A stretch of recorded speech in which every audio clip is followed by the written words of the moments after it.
na sio kila mmoja ameshatambua kwamba kuna umuhimu wa kufanya biashara. Kuna mtu mwingine tayari ametoka kwao, anapewa kila kitu anachohitaji. Sasa hakuna haja hata ya kuhangaika kwenda kutafuta fedha.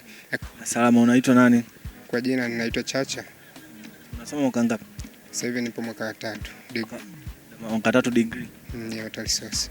Bwana, sisi tuna mtaani kuna maneno mengi kuhusiana na wanafunzi wengi kufanya biashara, wengine wanakuwa mawinga, wanakuwa hili jambo lina ukweli asilimia ngapi kama mwanafunzi ambaye una experience kabisa kutoka chuo?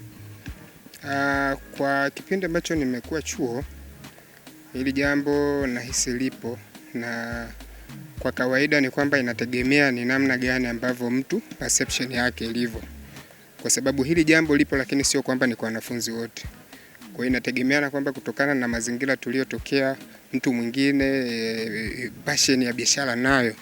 Kwa hiyo kutokana na kuwa na ile passion, basi anaweza akawa chuo, lakini wakati huo anafanya hizo biashara, kwa sababu pia ni sehemu ya kuweza kumsaidia kuinua uchumi wake wa kila siku. Kwa sababu uchumi wetu haulingani. Sasa kama uchumi wetu haulingani, kutokana na hali hiyo inapelekea mtu aweze kupambana kutokana na kutafuta labda mazingira mengine ya kuweza kumsaidia yeye aweze kufanikisha mambo yake kwa wakati wote. Mfano, labda ninaweza nikakwambia kwamba hapa tupo chuoni, lakini watu wengine wanajilipia ada. Sasa ili uweze kujilipia ada, maana yake inabidi utafute namna iliyo njema ya kuweza kutafuta fedha ambazo ni za halali. Kwa hiyo kwa mantiki hiyo, kwa mtu ambaye anajitambua, maana yake ana uwezo wa kuratibu muda wake wa masomo, maana yake vipindi, lakini pamoja na zile prepo ya kujiandaa na mitihani, muda mwingine akautumia kwa ajili ya kufanya biashara. Na mara nyingi biashara zinazofanyika chuoni sio zile biashara ambazo tunasema kwamba ni biashara za kushinda muda wote ofisini. Unaweza ukawa ni kama ulivyosema mawinga, maana yake mtu ana uwezo wa kutafuta wateja, akishapata mteja anatafuta muda mchache, anaweza akaondoka akaenda labda kama ni Kariakoo, akamchukulia mteja mzigo wake akamletea. Kwa hiyo akawa amepata faida katika kupitia namna hiyo, na akatenga muda mwingine ambao ni muda ambao ratiba uzuri ratiba ya vipindi inajulikana. Sasa kama ratiba ya vipindi inajulikana, maana yake ni kwamba mtu anakuwa anajua kama nina ratiba saa 8, basi ninaweza nikatoka mida ya saa 4 nikaenda Kariakoo nikachukua mzigo nikarudi nikapelekea mteja wangu, labda baadaye muda wa vipindi nitakuwa nimeshafika chuo na nikaattend vizuri, nikaweza kufanya vizuri masomo yangu, lakini wakati huo na biashara inaendelea. Labda wewe unajihusisha na biashara? Kwangu mimi najihusisha na biashara, lakini sisimamii mimi mwenyewe. Ndio. Na ili jambo la kusimamia wewe, maana yake alina athari moja kwa moja na wewe kuhusiana na masomo. Ndio. Sasa kuna watu ambao wanafanya biashara lakini wao ndio wanakuwa wasimamizi wakuu na wako hapa chuo. Huwa kwa wewe unavyotazama, kuna athari gani ambazo unaona kabisa hizi zinatokana na wao kufanya biashara? Okay, kwa unapoongelea swala la athari ambazo zinaweza zikawa zinapata, ni kwamba kweli zipo, lakini inategemea na namna ratiba ya mtu mwenyewe alivyojiweka. Kwanza lazima uweze kujua uwezo wako wa kiakili, kwamba mimi ninao uwezo wa kumudu biashara, wakati huo nina uwezo wa kumudu masomo. Maana yake ni kwamba kwa yule ambaye kuna mtu mwingine anaamua kuingia kwenye biashara, lakini wakati huo hajui uwezo wake wa kimasomo, hawezi kumudu, hawezi kuratibu ule muda.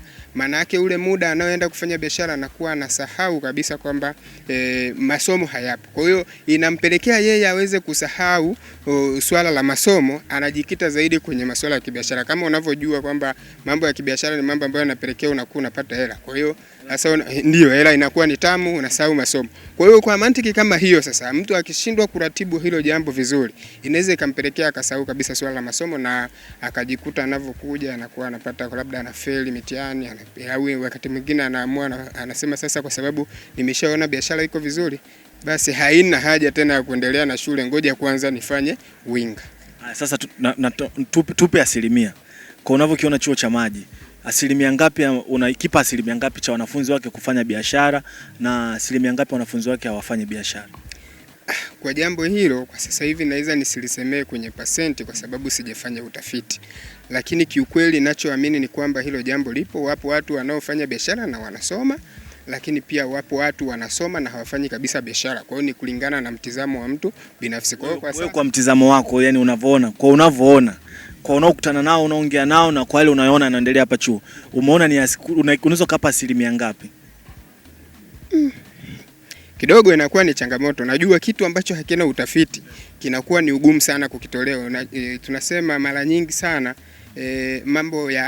mambo kama hayo yanakuwa na evidence.